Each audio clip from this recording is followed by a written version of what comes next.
Oi, gente! Como que vocês estão? Tudo sob controle?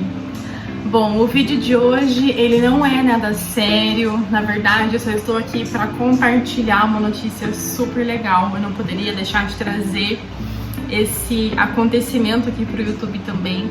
O pessoal que me acompanha no Instagram já sabe dessa novidade, mas eu sinto que também é importante compartilhar com os meus seguidores aqui no YouTube. E a notícia é que eu fui notada. No domingo eu estava pleníssima, tinha ido num almoço, eu estava inclusive sem sinal de Wi-Fi, eu estava sem sinal de telefone, não recebia nem enviava mensagens. E aí quando eu cheguei em casa, eu me deparei com uma mensagem, inclusive de um profissional que eu admiro muito, de um advogado que também atua na área do direito médico, dizendo pra mim que eu tinha sido referenciada como bibliografia recomendada na área da judicialização da saúde e enviou pra mim um arquivo em PDF. E aí eu fui olhar aquilo e eu confesso que quando eu bati o olho na mensagem, eu não consegui entender direito. Eu fiquei tão ansiosa e sem entender nada que eu só fui abrindo o PDF. E foi aí que eu vi e que eu entendi o que é que estava acontecendo.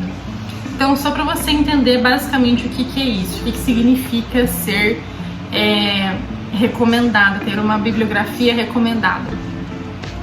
A Justiça Federal da Primeira Região fez um apanhado, fez uma pesquisa por vários autores, artigos que foram publicados, teses, dissertações, livros, sobre o tema específico da judicialização da saúde.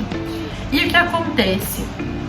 Em 2021, quando eu estava no meu último ano de faculdade, eu escrevi o meu artigo de TCC, que tem como título Decisões Judiciais Criam Leitos de UTI? Uma análise da judicialização dos leitos de UTI COVID durante a pandemia do coronavírus. Eu escrevi esse artigo, pro meu TCC, e eu jamais imaginava que ele seria utilizado como referência. Juro. Porque, afinal de contas, é um artigo de TCC, E a gente não dá muita bola pro artigo de TCC, Tipo assim, juridicamente falando, como referência e tal. Geralmente as pessoas que são referenciadas já são autores de longo prazo, São teses e dissertações de doutorado, de mestrado, então assim, é um outro patamar. E eu jamais imaginava que eu seria anotada ainda em um artigo que foi realizado durante a minha graduação. E aconteceu, E eu fiquei muito feliz, eu fiquei sem acreditar, porque esse realmente foi um artigo que eu me dediquei muito para escrever, não só pelo fato de ser o meu TCC, mas porque eu fiquei muito comovida com o tema, com o contexto no qual nós estávamos inseridos durante o período de pandemia, Então, só para vocês entenderem, nesse artigo eu falo sobre as decisões judiciais que concediam leitos de UTI COVID durante a pandemia.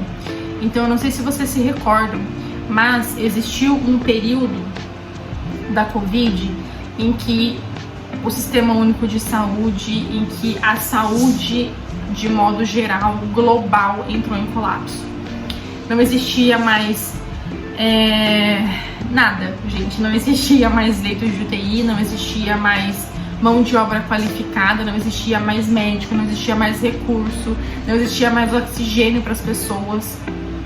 Não tinha mais o que ser feito com as pessoas doentes, E uma das formas que as pessoas encontraram de conseguir esses leitos foi através do Poder Judiciário.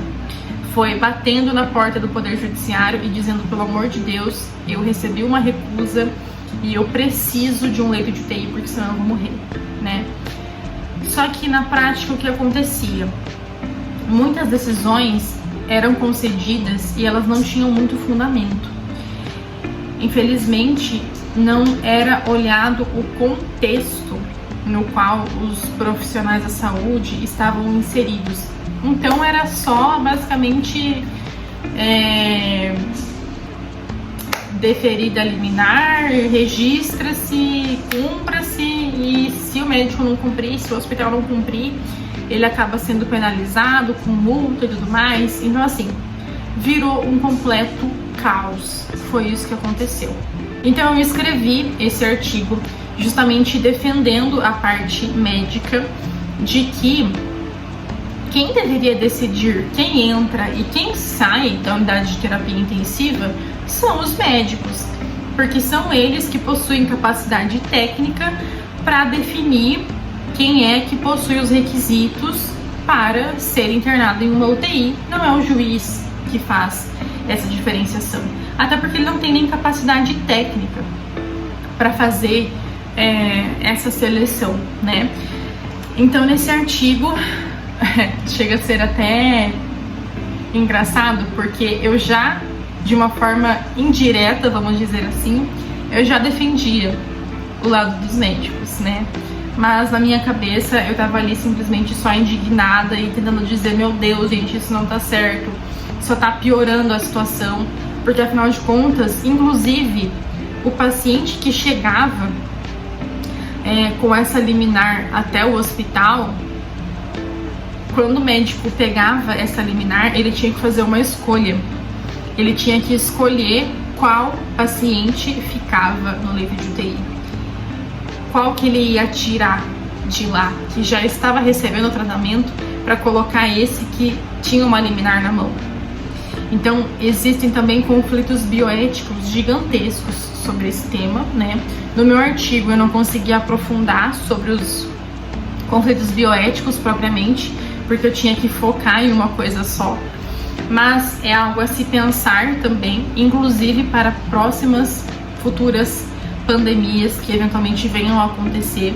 A gente já tem que utilizar esse parâmetro do que aconteceu para que esses erros não sejam cometidos novamente. Então, em resumo, esse foi o meu artigo. Eu apresentei diversas notas técnicas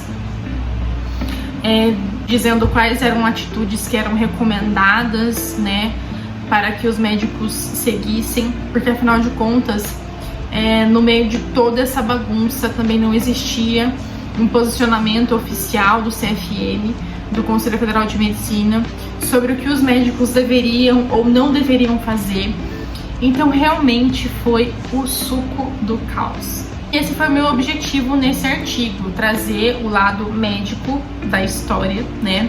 E dizendo que leitos de UTI não podem ser impressos e que é só ir lá, esticar uma maca e colocar um paciente que ele será atendido. Não, o buraco é muito mais embaixo. Então essa foi a intenção desse artigo, né? Trazer aí essa crítica. E esse artigo foi muito bem recepcionado. Inclusive, em 2022, no ano passado, eu fiz a publicação dele na Revista dos Tribunais, na edição de Direito e Medicina. Inclusive, é uma versão paga da revista, então infelizmente eu não vou conseguir deixar aqui o link para que vocês tenham acesso, mas quem tiver interesse em assinar a revista e tudo mais, ou então vocês podem inclusive entrar em contato com a Justiça Federal da Primeira Região, que eles fornecem o acesso ou então o PDF para vocês, tá? Para quem tiver interesse em ler o meu artigo. Enfim, gente, eu fiquei super feliz porque esse é um marco muito importante. Você ser referenciado, você ser o seu artigo ser utilizado como referência é muito impactante. É um marco profissional muito importante, porque isso representa autoridade. Significa que tudo que eu escrevi realmente fazia muito sentido, fez muito sentido, as pessoas gostaram disso. E assim, eu estou em uma lista na qual existem várias referências minhas, autores que são minhas referências, autores os quais eu estudei para construir esse artigo. Então eu realmente fiquei muito impactada. E é isso, eu queria compartilhar com vocês a minha felicidade. Eu espero que esse seja só o começo. A minha maior meta enquanto profissional realmente é se tornar referência, é saber que as pessoas sabem que eu existo, que eu falo sobre direito médico, que eu falo sobre o quanto é importante defender os direitos dos médicos e, enfim, tô muito feliz. Eu vou deixar no link aqui da descrição o acesso para que vocês consigam falar com a Justiça Federal e solicitar o artigo caso vocês queiram ler. E é isso aí. Esse é um vídeo mais tranquilo, mais atípico. Eu tô aqui de regatinha, tá um calor bizarro aqui no Mato Grosso. E é isso, gente. Eu espero que venham mais oportunidades como esta para eu compartilhar com vocês aqui no YouTube também. Um beijo, até mais.